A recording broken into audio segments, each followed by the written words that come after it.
Hello बच्चों, स्वागत है आपका हमारे YouTube channel golden classes Rampur में। तो आज वीडियो में हम पढ़ने वाले हैं क्लास 10 के मैथ के प्रश्नावली 3.4 का क्वेश्चन नंबर 2। तो आज इस वीडियो में हम इस क्वेश्चन का दूसरा क्वेश्चन पढ़ेंगे। तो चलिए शुरू करते हैं। क्वेश्चन है, 5 वर्ष पूर्व नूरी की आयु सोनू की आयु की तिगुनी थी और 10 वर्ष पश्चात नूरी की आयु सोनू की आयु की दोगुनी हो जाएगी। तो हमें यहाँ पर नूरी की आयु और सोनू की आयु को पता करने के लिए कहा जा रहा है, बताने के लिए कहा जा रहा है कि दोनों की आयु कितनी होगी। ठीक है, यहाँ पर लिखेंगे कि माना कि नूरी की वर्तमान आयु को हम x वर्ष मान लेते हैं। ठीक है, और सोनू की वर्तमान आयु इसे हम y वर्ष मान लेते हैं। ठीक है, यहाँ पर जो हमें निकालने के लिए कहा जा रहा है, नूरी और सोनू की आयु ये वर्तमान आयु के लिए ही कहा जा रहा है, इसलिए हम दोनों के वर्तमान आयु को x और y मान लिए हैं। अब यहाँ क्वेश्चन में दो स्थिति दिया हुआ है। पहला स्थिति कह रहा है कि 5 वर्ष पूर्व, ठीक है, और दूसरा स्थिति कहा जा रहा है कि 10 वर्ष पश्चात। तो यहाँ पर हम लिखेंगे कि प्रश्न से, तो प्रश्न में पहला स्थिति है 5 वर्ष पूर्व, तो लिखेंगे 5 वर्ष पूर्व। तो 5 वर्ष पूर्व पहले नूरी की आयु, तो नूरी की आयु कितना होगा, तो आज अगर वर्तमान आयु इसकी x वर्ष है तो आज से 5 साल पहले इसके x में से 5 घटेगा, इसलिए क्या हो जाएगा कि x - 5 वर्ष। ठीक है, उसी प्रकार यदि नूरी की आयु में 5 साल पहले 5 साल घटेगा तो सोनू की आयु में भी घटेगा, इसलिए लिखेंगे सोनू की आयु। जब यहाँ पर वर्तमान आयु y माने हैं तो 5 साल पहले इसकी क्या आ जाएगा, y - 5 वर्ष, क्योंकि 5 साल पहले इसकी आयु में 5 वर्ष का माइनस होगा, यानी कि 5 वर्ष घटेगा।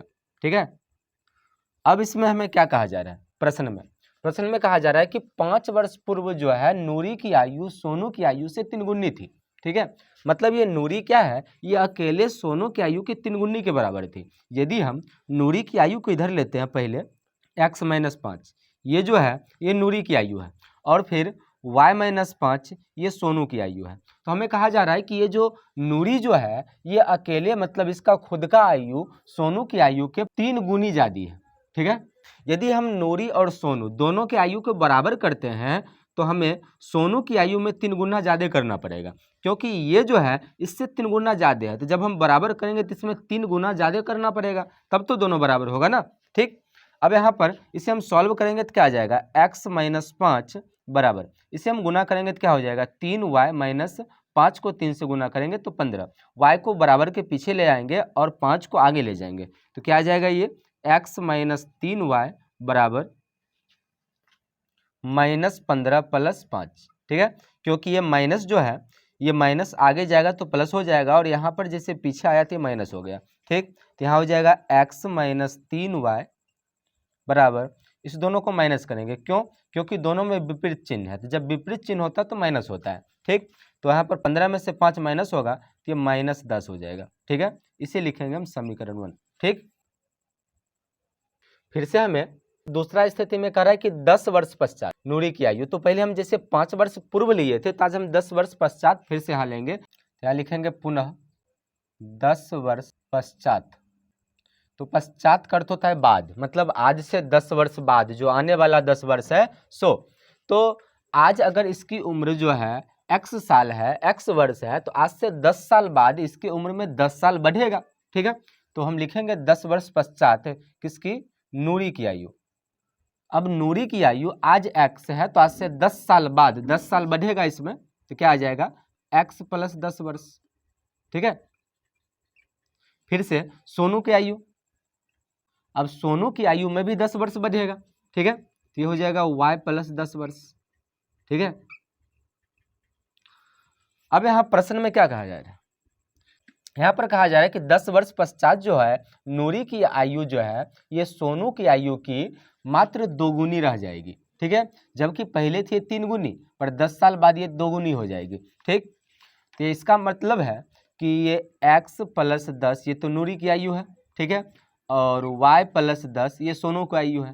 ठीक है, अब ये इससे 2 गुना ज़्यादा है, तो इसके लिए अगर हमें बराबर करना पड़ेगा तो इसमें 2 से गुना करना पड़ेगा, तब तो दोनों बराबर होगा ना, क्योंकि ये 2 गुना ज़्यादा है और ये 2 गुना कम है, हमें बराबर करना है तो इसमें 2 गुना ज़्यादा करना पड़ेगा, बढ़ाना पड़ेगा। ठीक, अब इसे लिख लेंगे x प्लस 10 बराबर, ये 2 से गुना होगा तो क्या आ जाएगा, ये 2y प्लस 10 को 2 से गुना करेंगे तो आ जाएगा ये 20, y को पीछे ले जाएंगे 10 को आगे तो आ जाएगा x माइनस 2y बराबर 20, और ये 10 आगे जाएगा तो माइनस 10, क्योंकि ये प्लस है तो माइनस हो जाएगा। अब यहाँ से हो जाएगा x माइनस 2y बराबर 20 में से 10 माइनस हुआ तो आ गया 10, यह आ गया हमारा समीकरण 2। अब इस दोनों समीकरण को विलोपन विधि से हल करके x और y का मान निकालेंगे, जो कि नूरी और सोनू की वर्तमान आयु है। ठीक है, तो विलोपन विधि में क्या होता है कि जब, जैसे यहाँ देखिए, इसका पहला पद और इसका पहला पद दोनों एक समान, यदि दोनों में से कोई एक पद एक समान होता है तो हम डायरेक्ट घटा देते हैं, नहीं तो क्या होता है कि इसकी संख्या से उसको गुना करना पड़ता है, उसकी संख्या से इसको गुना करना पड़ता है। ठीक है, यहाँ पर दोनों का पहला पद एक समान मिल रहा है तो क्या लिखेंगे, हम दोनों को माइनस कर देंगे तो क्या लिखेंगे, समीकरण 1 और 2 को घटाने पर। अब समीकरण 1 और 2 को घटाना है तो पहला समीकरण है कि x माइनस 3y बराबर माइनस 10, और दूसरा समीकरण है x माइनस 2y बराबर 10।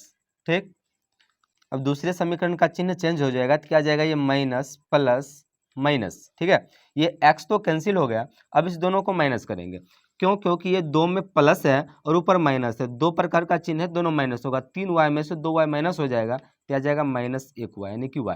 अब ये बड़ी संख्या में यहाँ माइनस है इसलिए यहाँ पर आंसर में भी माइनस देंगे। अब यहाँ देखिए दोनों एक समान चिन्ह है, तो जब एक समान है तो दोनों जुट जाएगा। ठीक, तो क्या आ जाएगा, ये 10 10 माइनस 20। ठीक, तो ये माइनस माइनस कैंसिल हो जाएगा तो y का मान आ गया हमारा 20। ठीक है, तो ये हो गया हमारा y का मान।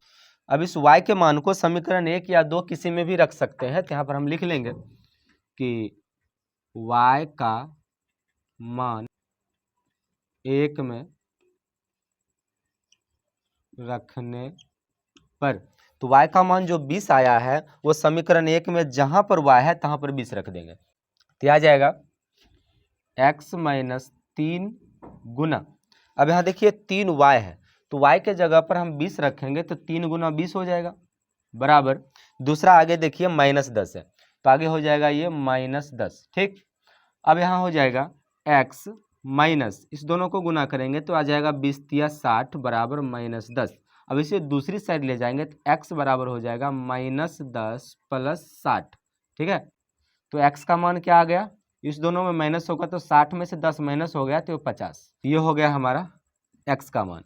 ठीक है, x और y दोनों निकल गया, तो हमने यहाँ पर नूरी के आयु को x माना था और सोनू के आयु को y माना था, तो लास्ट में हम लिख सकते हैं कि अतः नूरी की आयु बराबर, तो नूरी की आयु को x माना था तो यह हो जाएगा 50 वर्ष, और सोनू की आयु ये हो जाएगा 20 वर्ष। ठीक है, ये हो गया इसका आंसर।